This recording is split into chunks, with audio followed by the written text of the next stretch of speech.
Everybody, welcome back to the podcast. This is an on-the-road episode of Birminology. I'm Jeremy Birmingham. This is Joshua Mickens. We're at Lawrence Central High School outside of Indianapolis. Thanks for spending some time on this midweek to sit down and talk. I know your entire world is about to go crazy. The dead period ends tomorrow, Thursday. Ryan Day, Larry Johnson expected in here first thing to get a chance to catch back up with you. Yes, sir. You've gotten kind of familiar with those guys in the last few weeks. 2 visits to Ohio State in the last 3 weeks, including the game against Indiana and then the game this past weekend against Michigan for your official visit.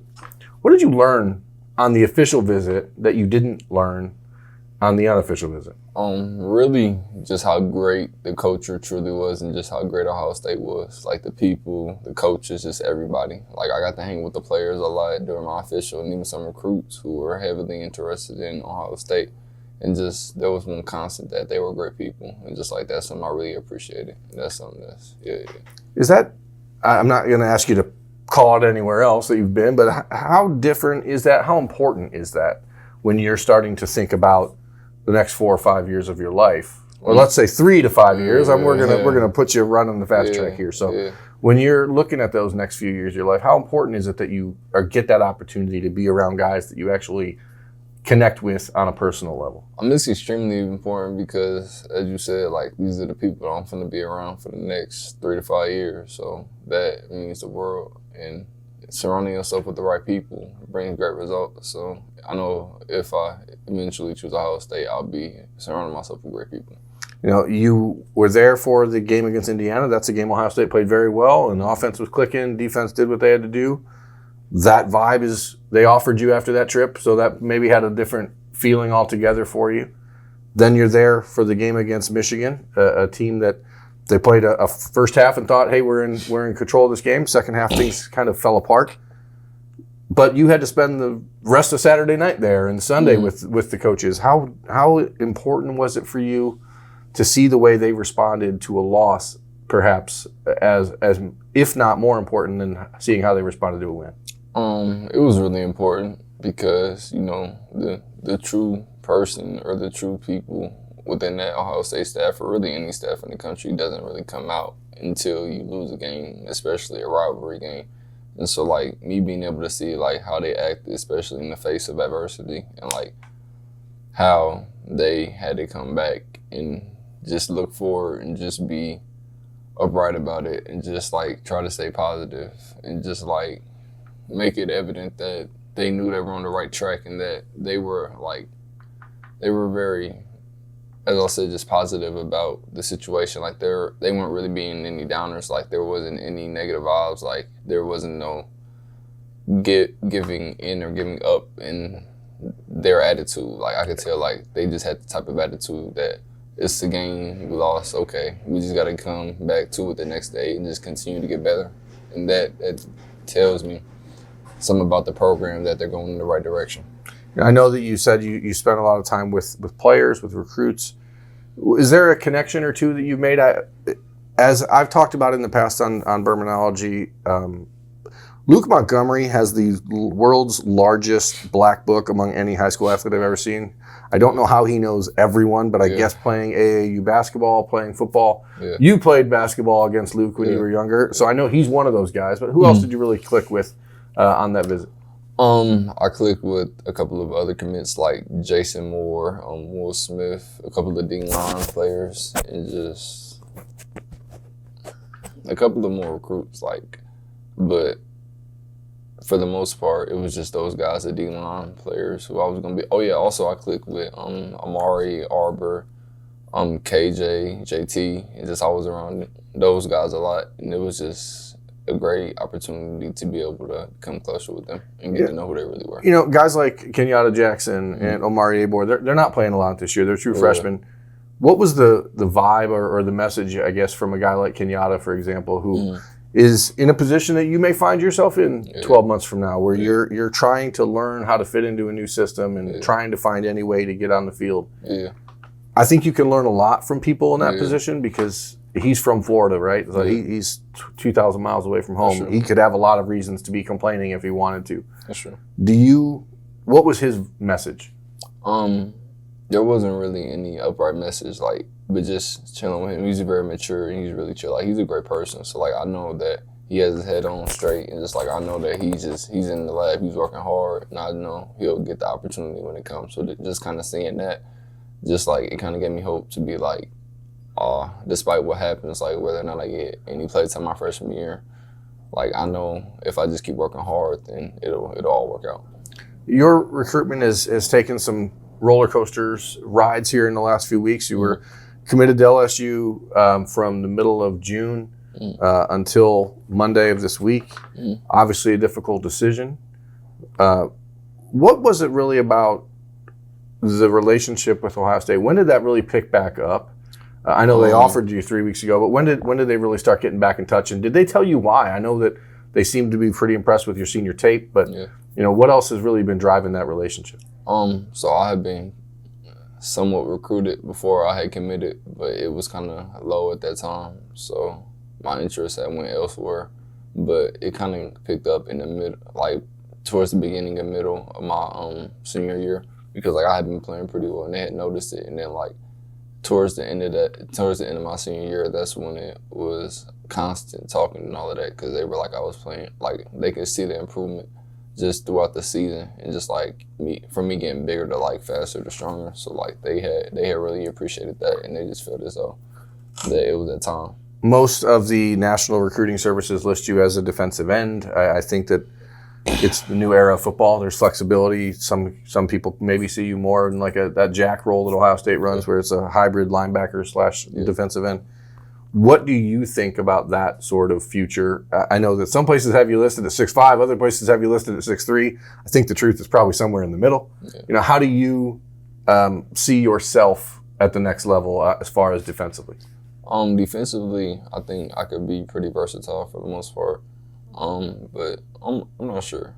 I don't think I would probably be best hand down, but I think I may be athletic enough to play that outside linebacker or hybrid position. So yeah, the jack, I think I would really like that position. That position it fits my game pretty well. So yeah. As a player, what did you do in the last year and a half that took you from being, one of the better players in the Midwest, certainly, but now to being one of these players that's being talked about as a top 60 player in the country in some circles?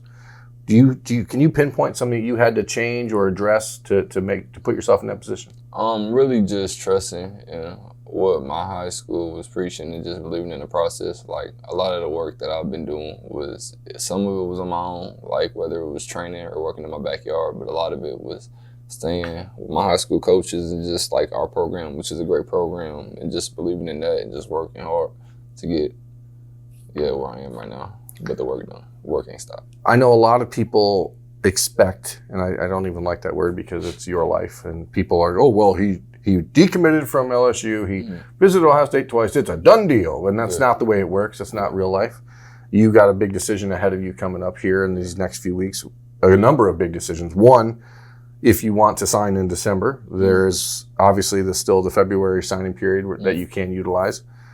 How do you come to terms with all this stuff in the next few weeks? I mean, it seems like we have sped up the recruiting calendar so much that players like yourself, your season ends 2 weeks ago or 3 weeks ago, and now all of a sudden, here, make the biggest decision of your life as fast as you can. I mean, how hard is that for you to balance what you need versus what outside voices are saying?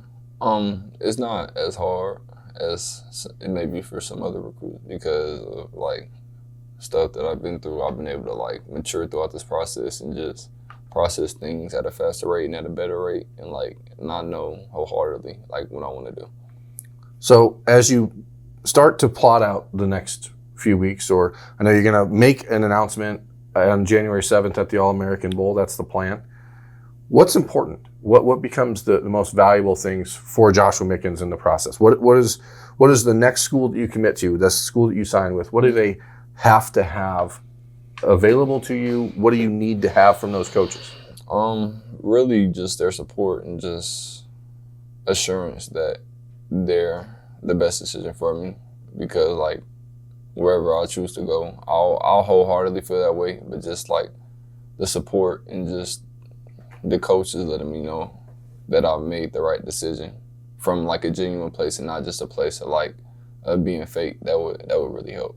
Is that hard to tell? Or is that something that, as you said, you've had an emotional year, you've had to process some stuff off the field, probably helped you in a way differentiate between who's real, who's not in some ways? Is it easier to do that now than you maybe could have 6 months ago? Or Oh, definitely. Because like being around people, you know, who genuinely love you, and then being around people, you know, they don't have your best interest in stake, or like people that, you know, aren't truly for you and they're truly out for themselves, or like they have a different agenda. Like I've been able to differentiate those people.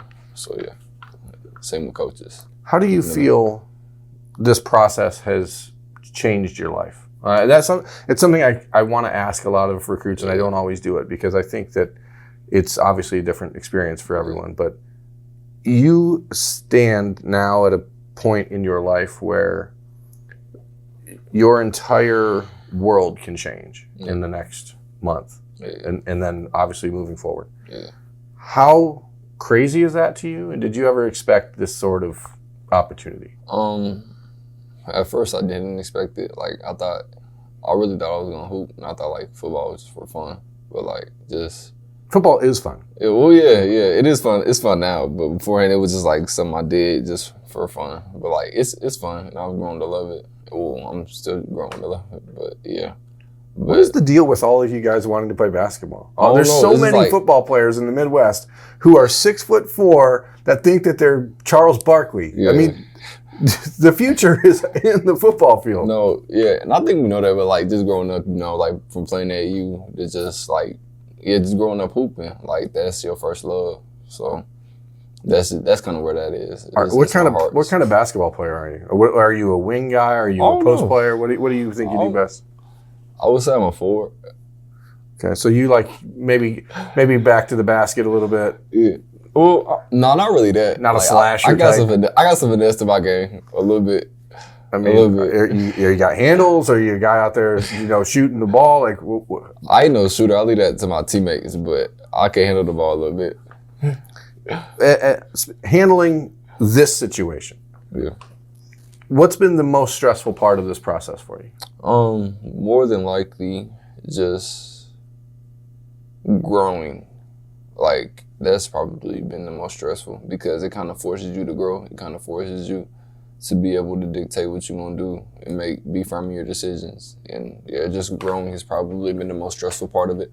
I've had coaches in the past tell me that the recruiting process reveals who someone really is, because you are in a position where you have coaches, fans, social media, all these people blowing you up all the time, telling you how great you are. And one of the worst things that can happen is a lot of kids start to believe it, and it changes who they are a little bit, or it reveals what they wanted to be all along. As you've gone through this process and everything else you've had to deal with in the last year, was there a moment or two when you like had to reel it back in and say to yourself, I need to not let this get to me, or I have to adjust what I'm doing? No, there ain't never been that. Like, I'm just me. That's all I'm ever going to be. So, like, it ain't changed me not one bit. What could change you? Nothing. Good. See, that's the way it's supposed to be. But, you know, what has changed, Joshua, is NIL. College football is different. This is the fun part of the interview, okay? So don't get too serious. If there's one company and you're in college that you could be like, I want to deal with these guys. I want the opportunity to represent them or to get free stuff from them. Who would it be? I don't know. I mean, like, probably like a food place like Raising Cane's or Chick-fil-A. Or like some good choice. See, Raising Cane's, there's multiple locations right on campus in Columbus, if that's where you end up, of course. Or some training stuff. Cause like, just to give back to either like my school or stuff like that. See, I appreciate, you know, we got the quarterback at Ohio State is driving around in a $200,000 Bentley. Yeah. I think that a box combo is better. Yeah. You know what I mean? Yeah. Are you an extra toast, extra sauce, or extra slaw? If you say slaw, we're going to cut the interview off right now. Slaw is disgusting. That's right. You heard that first, America. Yeah, slaw is disgusting. But like, probably extra sauce, because Raising Cane's sauce is the best. That's right. It is. Yeah. That's the perfect spot to end this interview, I think, because that's the one thing that everyone in America can agree on is that Raising Cane's sauce is the best thing It's the best. It's the best. down there. So anyway, this is Joshua Mickens. I'm Jeremy Birmingham. This has been Birminology on the podcast. I appreciate you giving me some time. Appreciate you guys out there for watching. Thanks a lot. We'll see you next time.